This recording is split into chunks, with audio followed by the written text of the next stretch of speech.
It's decision day for the Baltimore Collegiate School for Boys. The school board meeting right now and is expected to vote whether to renew the charter. A push to take plea deals off the table. A closer look at one of the bills to crack down on crime being debated in Annapolis today. 6 Republican-led states argue why President Biden's student loan forgiveness program is unconstitutional, which way the court may be leaning tonight. Live from WBFF in Baltimore, this is Fox 45 News at 6. And good evening, everybody. I'm Mary Bubala. Fox 45 News at 6 starts right now with the exclusive Fox Track, your Baltimore Minute. A landmark case deciding President Biden's student loan forgiveness plan, up to $20,000 for around 40 million Americans, crippling fees that can burden them for most of their lives. President Biden based his power on the decades-old 9/11 HEROES Act to pause certain federal loan payments due to national emergencies, in this case, the COVID pandemic. But 6 Republican-led states and 2 Texas borrowers argue the administration does not have the authority, that Congress controls the nation's purse strings, not the president. What if there was one place you could go to see your healthcare provider's entire record? So many people would know the truth and would be so much safer. There actually is. It's called the National Practitioner Data Bank. Here's the catch. It's not public. Do you support making that database public so it's a centralized place for patients to go? Yes. And when we're talking about proven, flagrant abuses, the public has a right to know.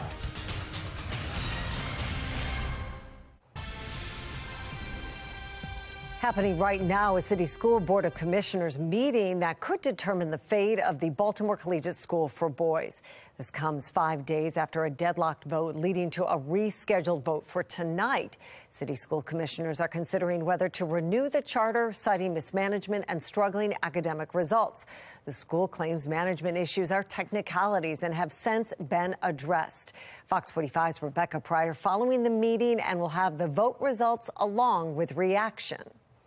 Also at this hour, Maryland congressional leaders are in Washington, D.C., pushing an effort to crack down on crime in Maryland and across the nation, specifically by working with local leaders, including meeting with City State's Attorney Ivan Bates. Fox 45's Mackenzie Frost joins us live in D.C. And Mackenzie, what are they looking to accomplish? It's been a long day. Yeah, it was. The meeting lasting well over an hour, and then the leaders really taking some questions from members of the media. And the big takeaway seems to be teamwork, collaboration, and more communication. That's what the members of the Maryland congressional delegation say that they were committing to do, working with these local leaders and really hearing from them what they need from their partners at the federal level. But, you know, Senator Ben Cardin says that he believes that everyone across the state wants to have safe communities. They want to feel safe in their neighborhoods. And he also says that he believes people want to see accountability. I pressed him on what accountability really looks like in his mind, especially when we're talking about what they can do at the federal level. He says he believes that people want to see criminals who are committing crimes, they're held accountable, and that means facing appropriate penalties. He says really addressing this violent crime and sending the message that violent crime across the state won't be tolerated will be key. And that's where we really heard from City State's Attorney Ivan Bates come in. We've heard Bates talk about his tougher on crime approach. We heard that on the campaign trail. We know that that's translating into his a few weeks in office now. And Bates says that he's really looking to work with these federal leaders to make sure that everybody across the state knows that they are working together. There are tools in the toolbox to make sure that people really are held accountable. So we've tried to put together a toolkit that can make a difference, but we want to make sure there's accountability. So this hearing is part of that. So, no, this has been an effort, a continuing effort, but we do think we have new opportunities in this Congress, and we're already seeing some of the results of our prior work. The teamwork between federal, state, and local government working together as a team. Was that missing under previous administrations? There were certain people, but we didn't have the structure. We didn't have the sophistication. We didn't have the money. And sometimes you have elected officials or people in some of these areas that weren't as maybe honest as they should be. But it's about teamwork in the end, and we're moving ahead. We are. Congressman Dutch Ruppersberger there, not naming names when he's talking about working with previous administrations. But after that event, I chatted with State's Attorney Ivan Bates, and he says that he understands that Marilyn Mosby and her previous administration didn't really take advantage of the full opportunities when it comes to applying for federal funding that he says really could have helped bolster the state's attorney's office in Baltimore, send a message, and crack down on crime. Mary? Mackenzie, we know juvenile crime is a concern for many in Baltimore. What did the delegation have to say about that when we asked them? I asked specifically about that, and they say that juvenile crime was not discussed. Kind of a surprise to me to hear that that is such a big issue, especially in Baltimore, that really wasn't a large topic during this meeting today. But State's Attorney Bates did have the opportunity to kind of address what he's doing at the local level to address violent crime and juvenile crime.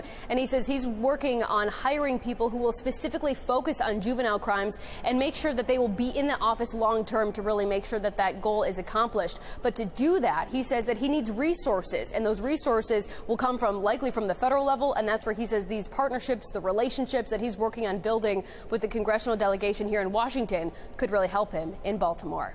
We're live on Capitol Hill. Mackenzie Frost, Fox 45 News. Mackenzie, thank you. Well, today there was a hearing for a Republican-backed bill to prevent repeat offenders from getting plea deals. The bill would stop the court from offering a plea deal to anybody who has been convicted of violent crime like murder, rape, assault, robbery, and more. Republican delegate Rick Metzger is sponsoring the bill. He says it would address the violent crime we are seeing across the state, including in Baltimore City. We talk about we want to be tough on crime. We as lawmakers, as leaders, we need to send a message. And the message is that, just like Ivan Bates said, if you want to commit a crime, bring your toothbrush. This bill is going to eliminate the plea bargain. Bill faced some concern from Democrats, like an increased workload for states' attorneys, but the delegate is defending the bill, saying repeat violent criminals need to be held accountable. And this bill is one way of stopping crime. Well, this week's sentencing of 26-year-old Kendrick Harrison is raising questions about punishment for convicted gun offenders. Just 3.5 years ago, the same man was convicted of a gun offense. After less than 3 months behind bars, he was released on supervised probation. City State's Attorney Ivan Bates thanked us for bringing this case to his attention and says his office made a mistake. We should have filed enhanced penalties. The offer was made before ever talking to a supervisor, didn't talk to the supervisor of the old administration. Once that offer was made, the defense attorney immediately accepted it. So we're bound legally to have to go ahead.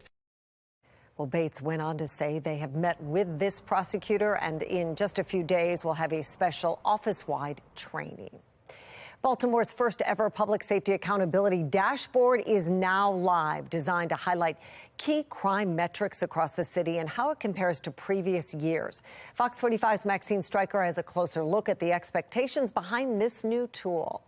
The dashboard is a first of its kind, and the city says it's a big step forward when it comes to transparency and public safety. But will it make Baltimore a safer place? Good afternoon, everyone. It's meant to be a real-time snapshot of public safety in Baltimore, a city plagued by violence day and night, where already this year, more than 40 people have been murdered.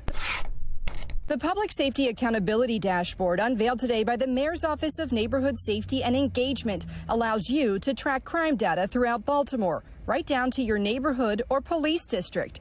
It includes not just homicides and non-fatal shootings, but arrests, prosecution and conviction data, even sentencing and demographics. City leaders say it's designed to bring greater levels of transparency and allow the public to hold agencies accountable.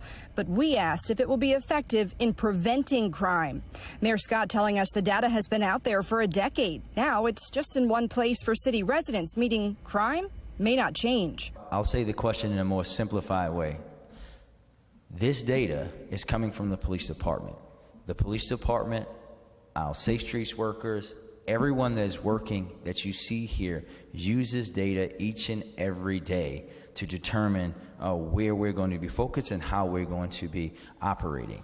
What we're talking about today is how we're sharing that data with the public, especially for those who cry for transparency. While the dashboard does touch on the city's community violence intervention program, when it comes to safe streets, it only goes as far as to show a map of their locations. The map that you see here is the map that's been present on Open Baltimore since April of 2022.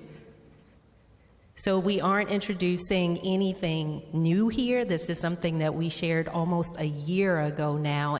We've been investigating Monzi's flagship gun violence intervention program for the past year, and its effectiveness and oversight is still unknown.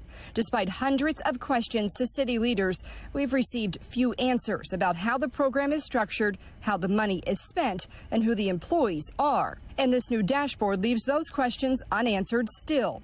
We asked when more information about Safe Streets will be forthcoming. We will be having a discussion very publicly in the coming weeks with regard to our annual report on Safe Streets, but also the community violence intervention ecosystem as a whole. Now, the dashboard is ever evolving. You can access it right now on Open Baltimore as well as on Monzi's website. We also have it linked right on our website at foxbaltimore.com. In Baltimore, Maxine Stryker, Fox 45 News. Well, one group is trying to change the way young men handle trauma. ROCA works with 16 to 24-year-olds, meeting them at home or in the community to learn about healthy ways to handle trauma. The 4-year program strives to help 100 young men find their way out of a life of crime. Some of them are conditioned and feel like that's just another day in the hood. They're relentless in violence. We had to be relentless in solutions. We understand that when you are highly traumatized, you're most likely to react in situations where you genuinely feel like your life is in danger. These young people are in a constant state of fear. Instead of pulling out a gun or instead of getting into a conflict, they flex that thought. And it's not that they owe ROCA anything. They owe themselves this, and they owe their families this. Tonight at 10, our Mackenzie Frost riding along with ROCA, sharing more about the program working to help young people in Baltimore change their lives. We're learning about a conviction in 2019 in the murder of Carmen Rodriguez. She was killed inside of her family's deli in front of her children 3 days before Christmas. Well, police say this was 42-year-old Martin Brooks, dressed in black and wearing a mask. He's been found guilty of murder, robbery, and gun charges. Investigators say he went into Rodriguez's store on Kenwood Avenue demanding money. Rodriguez gave him the money, but police say he then shot her anyway, killing her while her children were inside of that store. Brooks faces life in prison. Sentencing is expected later this year. He was one of 2 men involved. The other man, Terrence Peterson, turned himself in. Mary? Thank you. An update tonight. Police are identifying 66-year-old Beth Susan Gibson as one of the victims in this morning's deadly fire in Dundalk. The ATF is also now involved in this investigation. The blaze started just after 6 a.m. 2 people died. A third was able to make it out. Fire crews say one of the victims was found in the home stairwell while another was in an upstairs bedroom. The third person is currently recovering at the hospital. Well, the American message to China, do not interfere. Why the U.S. is concerned China could be backing Russia in its ongoing war with Ukraine. And it looks like it's going to be official, 44.8 degrees. The average temperature for Baltimore in February, that's the #1 warmest in the Baltimore area for the month of February, beating out 2017, #2, by over a ½ degree. I'm going to let you know how we could continue this trend in the 7-day forecast. It's all coming up.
New tonight, U.S. Secretary of State Antony Blinken is issuing another warning to China, saying they shouldn't get involved in the Russia-Ukraine conflict. There have been concerns China could start providing Russia with military aid in order to win its war with Ukraine.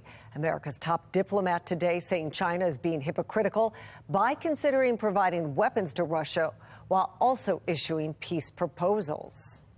I hope that China will take what we said very seriously, but not only what we said, what many other countries around the world are saying, and refrain from any further consideration of materially supporting Russia in the war effort.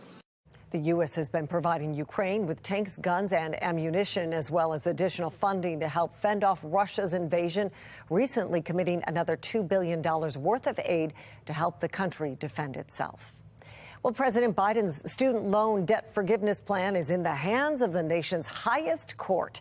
Conservative justices who hold a majority in the Supreme Court were skeptical of arguments in favor of the president's unilateral move forgiving the debt. Here's Chief Justice John Roberts.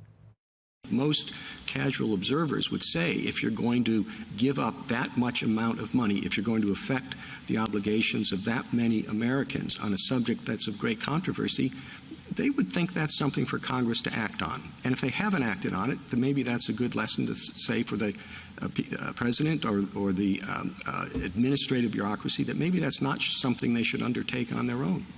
If the plan proceeds, it's estimated to cost $400 billion over 30 years. 26 million people have applied for relief from the program. It has been paused since being blocked by Republican-appointed judges on lower courts. A U.S. Supreme Court decision is expected in June. All right, our Fox 45 triple cast this evening showing a really nice sunset on the Mile 1 Task Cam and the Toyota Asian Harbor Sky Cam. As sunset now is something like about 5:58 HD radar. There's our latest weather maker moving away. The rain, the snow up in New England, but that continues to push east and away. And what we're enjoying is this 48-degree sunshine. Temperatures today getting up into the 50s once again. Winds out of the east at 6 miles an hour. Wind chill. A little bit chillier there, 45 degrees, HD radar.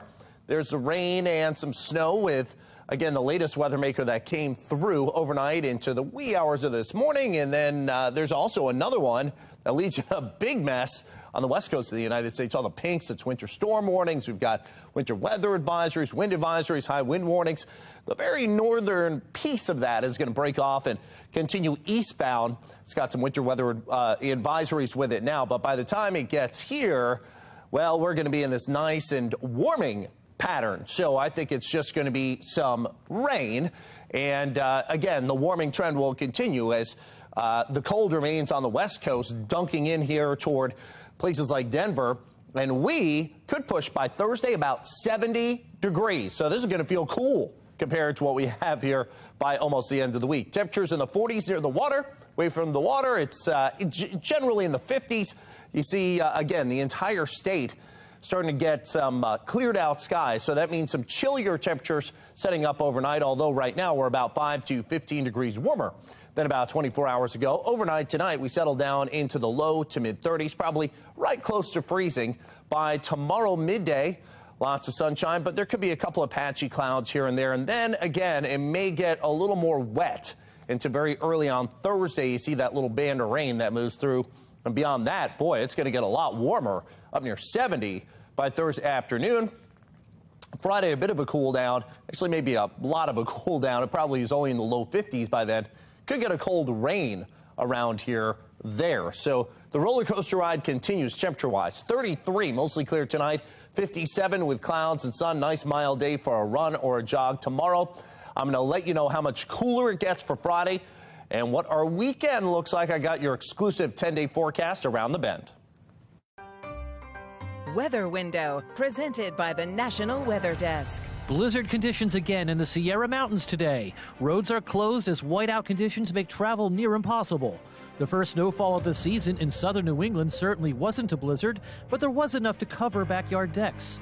And a strong geomagnetic storm means a dazzling show from the northern lights this week, even as far south as Colorado. Want to see your weather photos and videos on TV? Click Chime In on this station's website to share.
One school district is shifting the way students are disciplined, hoping it provides a sense of security so students can focus on the schoolwork at hand. Chelsea Torres from our Sinclair sister station in San Antonio takes a deep dive into restorative justice in one school district. Whenever I'm mad, I just talking about what happened. When upset, 13-year-old Johan prefers to talk things out, and 10-year-old Autumn says she'd rather write in a journal. Different ways to deal with emotional stress, taught by a restorative justice specialist, a type of mediator helping students like Johan and Autumn. You're having a rough day? You want to talk about it later? Just about learning how to cope with your emotions. Restorative justice specialist Natalia Flores works with Empower House, a nonprofit focused on helping the community through empowerment. One specialist is at a San Antonio school district elementary school, and this year a specialist was brought to Rhodes Middle School on the city's west side. They're preteens, right? So it's a bunch of different emotions, a bunch of different hormones going on. I feel like this is a really crucial age, because if you're not successful in middle school, it's hard to be successful in high school. The goal is to keep students from getting into more trouble by de-escalating situations, from a fight to personal issues at home or altercations with an educator. Students have a place to calm down before things get worse. Trying to make sure that they feel safe at school, that they aren't going to ISS, they're not getting suspended, trying to minimize that and trying to increase their time in the classroom. By controlling his emotions, Johan has created stronger relationships in the classroom. And everyone here has helped me with my social skills and do's and don'ts, but not really that, what to do when making friends. Made it up to 56 today, 57 for tomorrow. Nice and mild, near 70 with some spotty morning showers on Thursday. Chilly rain breaks out for Friday. Could even have a brief period of wet snow or sleet at the onset of that well north. Shouldn't accumulate as temperatures will be above freezing likely, with a 56 there on Saturday. Morning clouds, PM sun, breezy day on Sunday, 52, 54 on Monday. Then we actually do drop below average at least one day. By next Tuesday, 45 rain or snow shower shot, and then 40s to around 50 to wrap up next week. Well, finally tonight, a new safety feature in Anne Arundel County schools ahead of tryouts for spring sports tomorrow. All 13 high schools in the county now have automated lightning detection. Any lightning strike within 8 miles of a school will set off a horn and a strobe light, alerting athletes, coaches, and fans to seek cover for 30 minutes. It's like what they have on golf courses. Then, when conditions are clear, a 5-second horn will go off. You can track each school's status online. The system will be active from 7 in the morning until 10 p.m. every day. And good luck to all those trying out for their sports. Well, that's all for Fox 45 News at 6. Family Feud is up next. We'll see you back here for the news at 10 tonight. Thank you for watching. Have a great night.